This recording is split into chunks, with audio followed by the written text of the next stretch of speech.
Thames with the admin of the Thames Foreshore Finds Facebook group. We have Richard Hemery, we have Monika Smith and Tobias Netto. Hello. And they are going to be telling you about some of their extraordinary finds from the River Thames.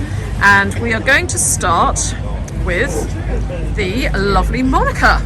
Oh yeah. So I've brought 3 non-pottery pieces and a couple of bit of potteries to talk with Richard later. So the first one I'm going to bring out is this little beauty, which is an arrowhead from about 1100 to 1300. After 1300 the armour was much stronger and the arrowheads were bigger, so it's got quite a good bit of age to it. If you look at the very tip, it's slightly worn, which indicates it probably hit its mark at some point. So it'd be interesting to know what battle was going on the Thames around 1100.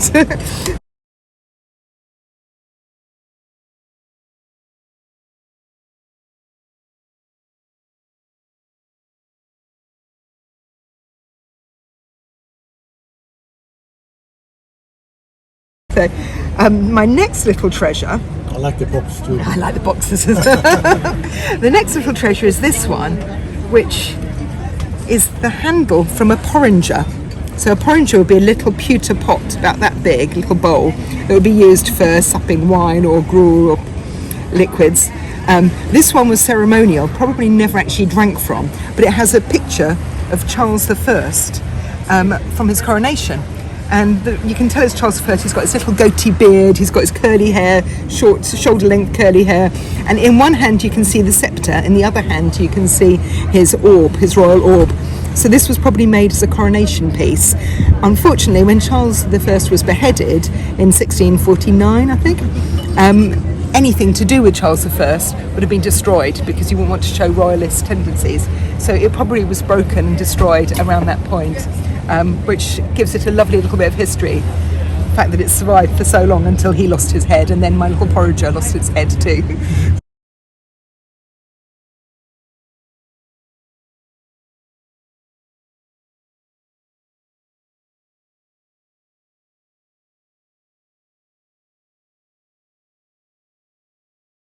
So, and my last piece of non-pottery things is this, which is a medieval pax. It's quite small.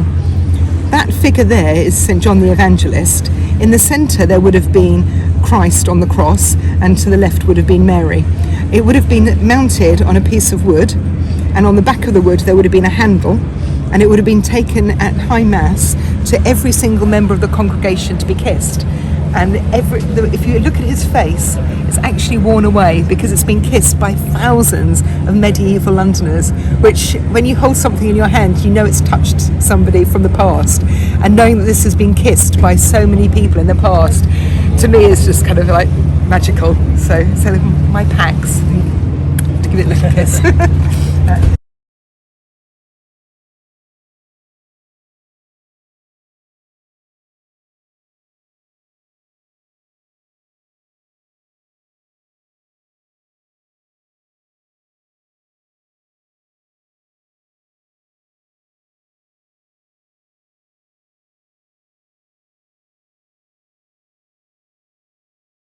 And then I've got a couple of bits of pottery, which I think we ought to give to Richard to explain. So this one, what do you think of that, Richard? A fabulous medieval handle.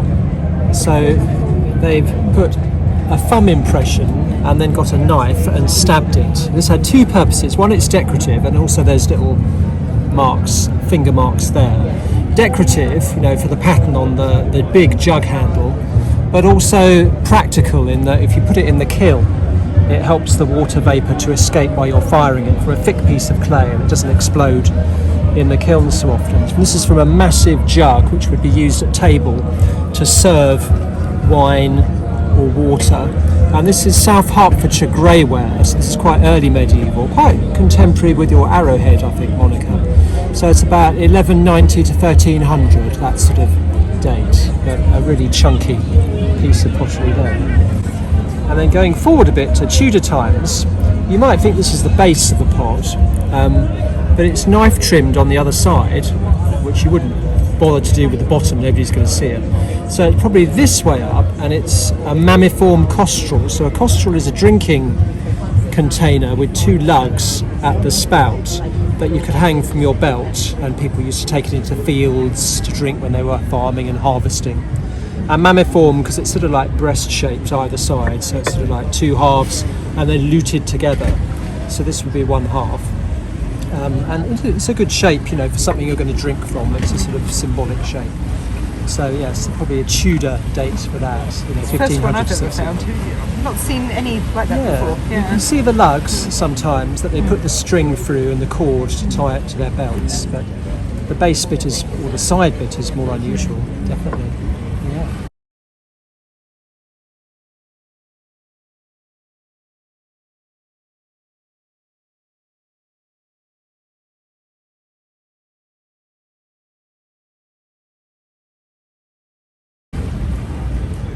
So I've brought 3 more pieces of pottery because pottery is my thing. If it's clay, it makes my day.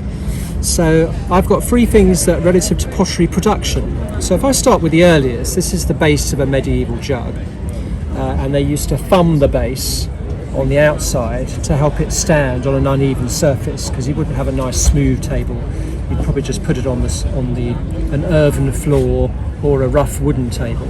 So the potter has squeezed thumbprints there, and he's left his fingernail marks on the inside where you reach into the pot and you thumb it. So you've got medieval fingerprints and medieval fingernails on there as he's made his pot. So this was made Surrey whiteware, sort of 1350 to 1500. A large pot or jug or a cistern perhaps for storing things.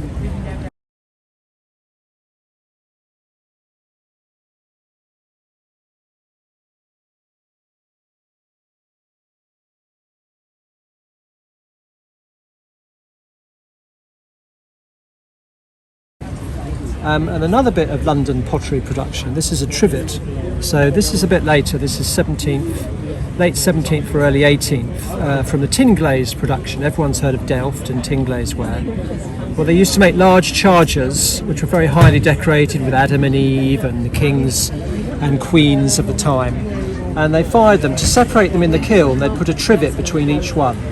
So if you look and Google some of the chargers, the tin glazed chargers, they've all got 3 points on the front of the decoration, little areas where the glaze has been disrupted by the 3 points of the trivet. And then this was thrown away and I picked it up, and so that's nice, part of an actual pottery production.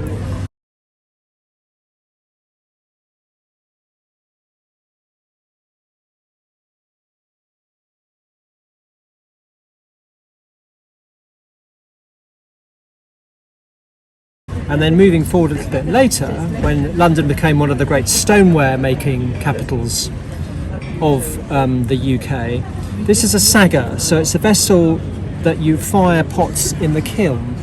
So it would have been about that round, about that high, and then you see it's got cutouts there to let the heat circulate without the thing inside being damaged by touching other pots next to it. So it's probably small, probably a mug shape, and then you get these little blobs of clay, bobs that would just separate the thing from sticking to the base of the sagger.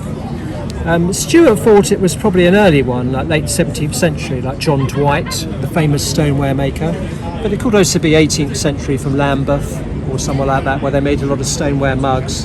And the stone salt glaze has covered it in the kiln. It's run all over the outside and the inside, so it's quite a sort of tactile, industrial bit of waste from London's history.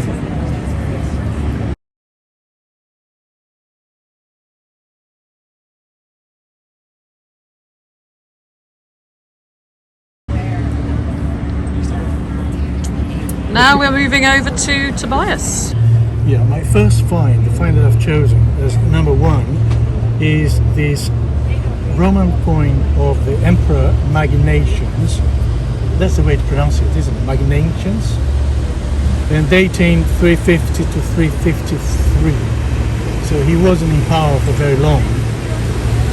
And it's in incredibly good condition, as you can see there.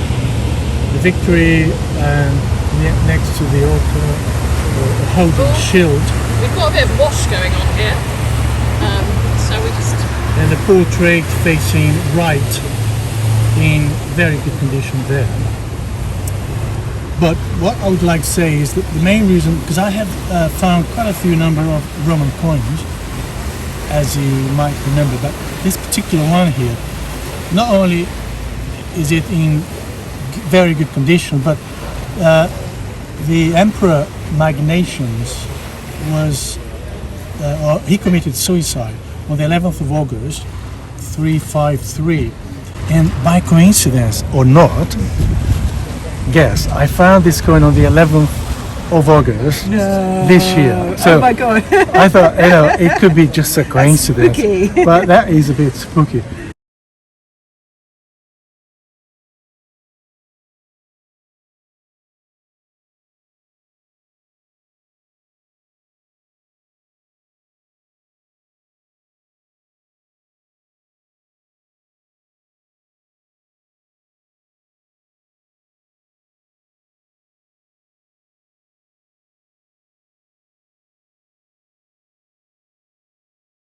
And my second find, it's an intaglio sill, and the symbols are quite clearly there, as you can see there. So it's been carved, possibly the stone is a peridot, which is a gemstone of olive green color, carved with double fish swimming in opposite directions.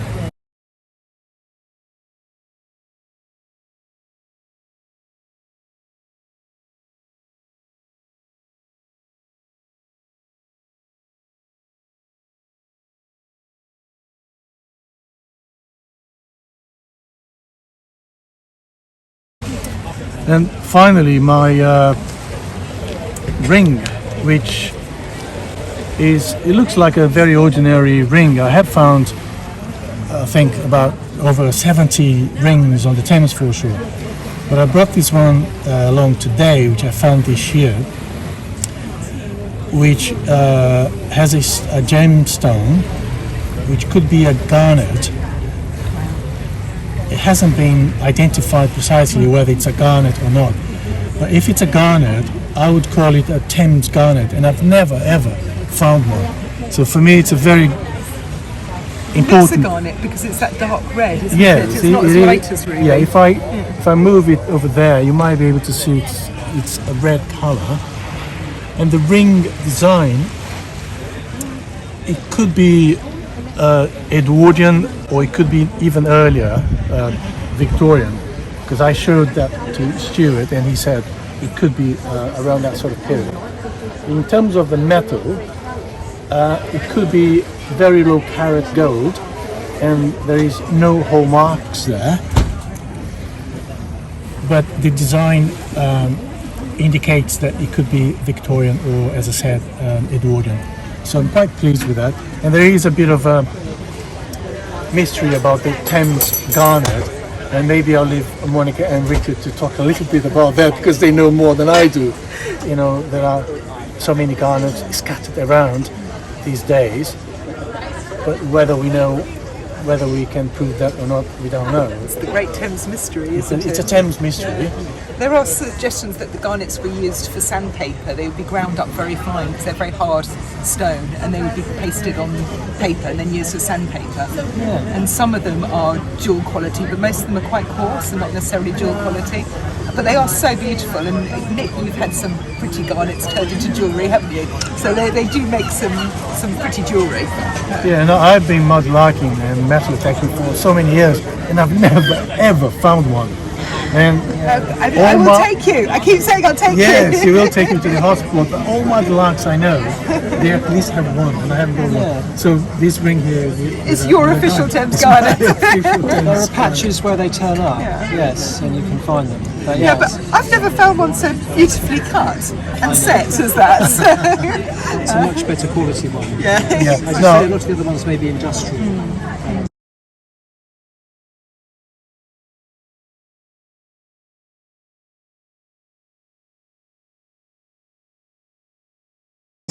Now, in terms of pottery, I brought this to you here, Richard. If you could maybe give us a little bit of...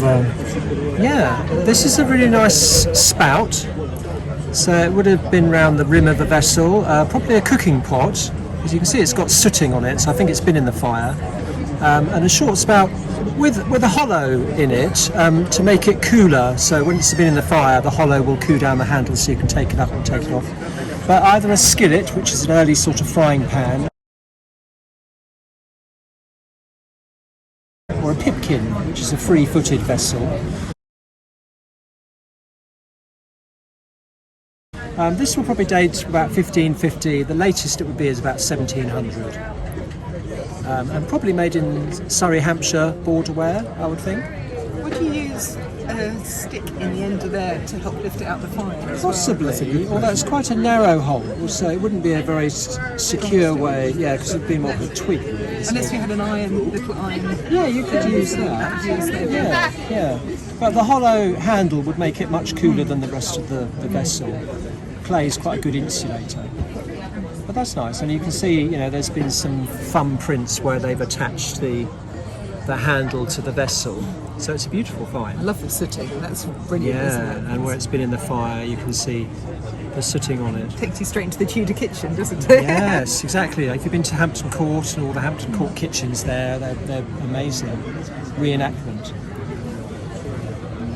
This is quite water-worn, but it's possibly, again, to do with tin glaze manufacture. And it's a piece of biscuit earthenware. So before they glazed it and fired it for a second time, there was something wrong with it and they've discarded it. And then it's got quite tumbled around in the Thames. So this would be quite early again, sort of 17th century or maybe early 18th century. There's a bit of discussion with the Finds liaison officer whether it might be Spanish, but he didn't think there was enough mica, which is little shiny dots of mineral in it to be part of an olive oil jar or something, but we think it's post-medieval. Yeah, another good find. Yeah, you see how wrong I was, because I thought that could be part of a Roman amphora, because the spot where I found that, I found the ring, the very top of a Roman amphora. It's not impossible. And the colour, the feel to it looks very much like it, but you see how to prove how wrong I was. Well, it's difficult to be sure, unless you have the whole thing, but amphora probably would be a lot thicker, I would think that. But there are some oil jars that are quite thin. So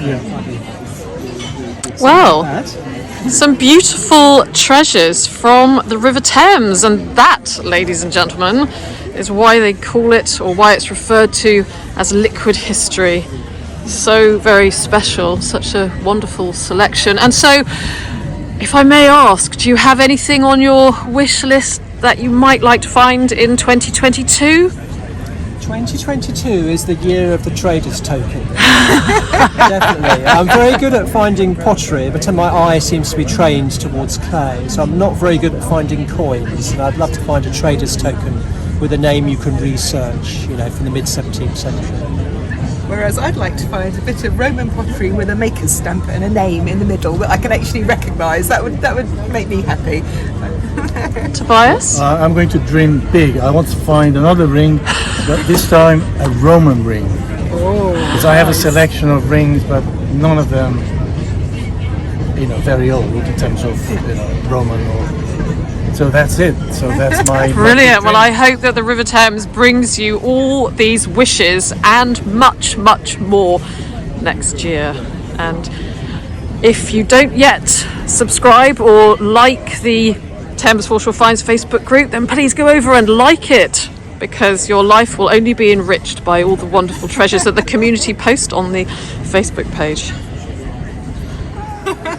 Right. So first of all, I'd like to thank the admin team, Monika and Richard, and on behalf of the other ones who couldn't be here today, for all the help that they have given to the Thames Foreshore Finds group throughout the years. And also I'd like to give a big thank you to our dear friend and fellow mudlark Nicola White for making this great video today. And you can find Nicola White on YouTube, on Instagram, and her web page as well, and the address should be down there somewhere.